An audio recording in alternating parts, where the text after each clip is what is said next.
Chapter 50. Percy. They were, without a doubt, the strangest reinforcements in Roman military history.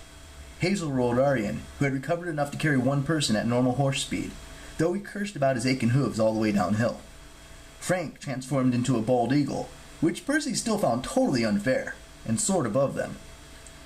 Tyson ran down the hill waving his club and yelling, "Bad pony men! Boo!"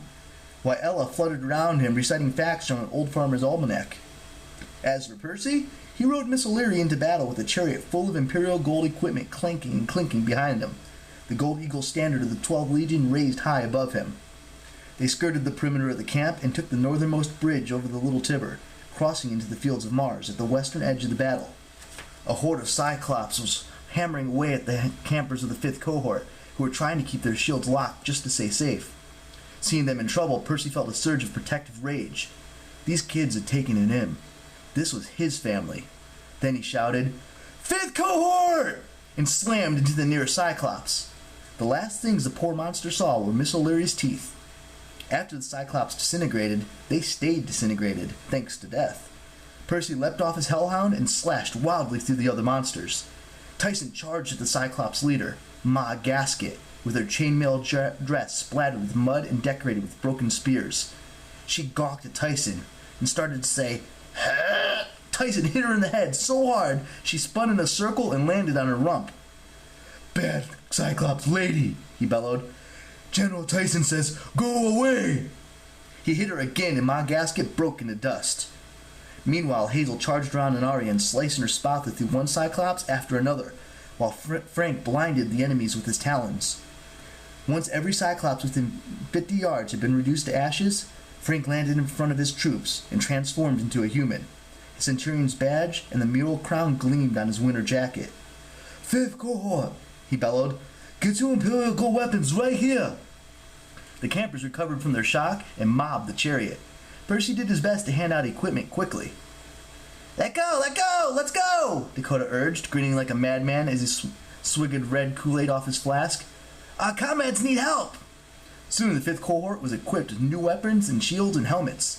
They weren't exactly consistent. In fact, they looked like they'd been shopping at King Midas's clearance sale. But they were suddenly the most powerful cohort in the Legion. "Follow the eagle," Frank ordered. "To battle!" The campers cheered. As Percy and Miss O'Leary charged onward, the entire cohort followed. 40 extremely shiny gold-plated warriors screaming for blood. They slammed into a herd of wild centaurs that were attacking the 3rd cohort. When the campers of the 3rd saw the eagle standard, they shouted insanely and fought with renewed effort. The centaurs didn't stand a chance. The 2 cohorts crushed them like a vice. Soon there was nothing left but piles of dust and assorted hooves and horns. Percy hoped Chiron would forgive him, but these centaurs weren't like the party ponies he'd met before. They were some other breed. They had to be defeated. "Form ranks!" the centurion shouted. The 2 cohorts came together, their military training kicking in. Shields locked, they marched into battle against the Earthborn. Frank yelled, "Fire!" 100 spears bristled. When Frank yelled, "Fire!" they sailed through the air, a wave of death cutting through the 6-armed monsters.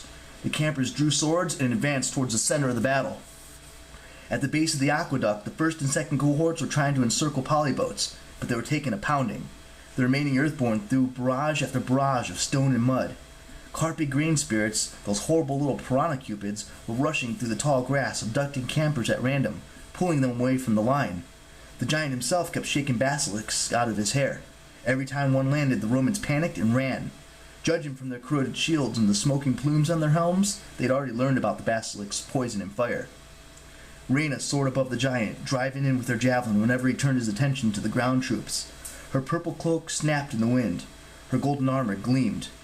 Polybotes jammed his trident and swung his weighted net, but Scipio was almost as nimble as Arian. Then Reyna noticed the 5th cohort marching to their aid with the eagle. She was so stunned the giants almost swatted her out of the air, but Scipio dodged. Reyna locked eyes with Percy and gave him a huge smile. "Romans!" Her voice boomed across the fields. "Rally to the eagle!" Demigods and monsters alike turned and gawked as Percy bounded forward on his hellhound. "What is this?" Polybotes demanded. "What is this?" Percy felt a rush of power coursing through the standard staff. He raised the eagle and shouted, "12th Legion, Fulminata!" Thunder shook the valley. The eagle let loose a blinding flash, and thousands tendrils lightning flashed and exploded from the eagle's golden wings, arcing in front of Percy like the branches of an enormous deadly tree, connecting with the nearest monsters, leaping from one to another, completely ignoring the Roman forces.